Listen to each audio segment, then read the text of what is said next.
Thank you, Corla. Minister Rabbitte, can I first of all formally congratulate you on your new and most important role. I know you will bring intelligence, empathy and real commitment to your work, because you're a woman who likes to get things done.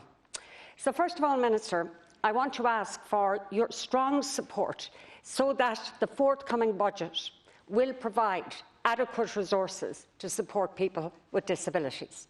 Some of the headline issues there, I suppose in the overall context, first of all, Minister, the implementation of the UN CRPD.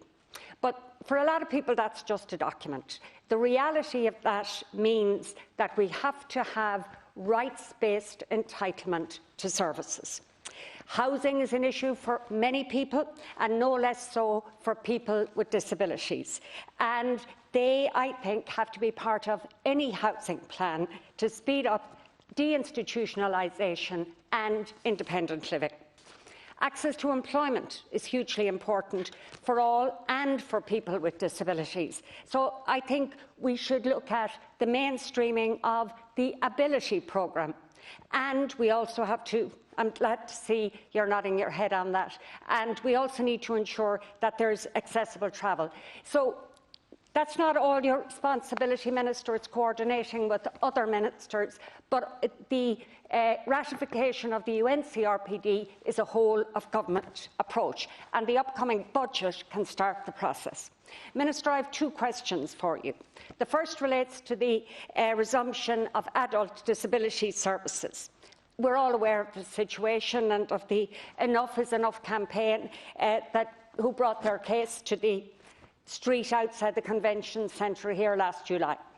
Now, at the time of the publication of the HSE guidance on the resumption of services, I was very critical of some of the top-down bureaucratic proposals and language used. However, I am pleased to say that real efforts are being made at a local level to get services back up and running. Now, that's a testament to the local staff and organisations. And I'm not saying that so that it sounds good. I'm saying that because some parents have said that to me. However, it is only a partial resumption. Many people still do not have adequate services, and transport is a huge issue. So I want to ask you, Minister, do you have any indicative timeline as to when more of these services will be resumed? Because even though, you see, the parents of adults with disability are so grateful to get anything that once it starts again, they're grateful for that. But really, we need to look at the educational needs of all of our children, not just the ones who have gone back to school recently. Now, my second question relates to the huge waiting lists for different therapies for children and children with disabilities, speech and language, occupational therapy, etc.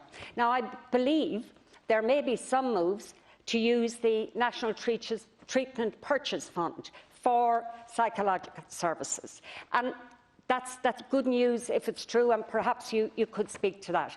But it would be great if there was any possibility that that could be enlarged to look at OT and speech and language services also. And perhaps, if you can't respond today, you might respond in writing.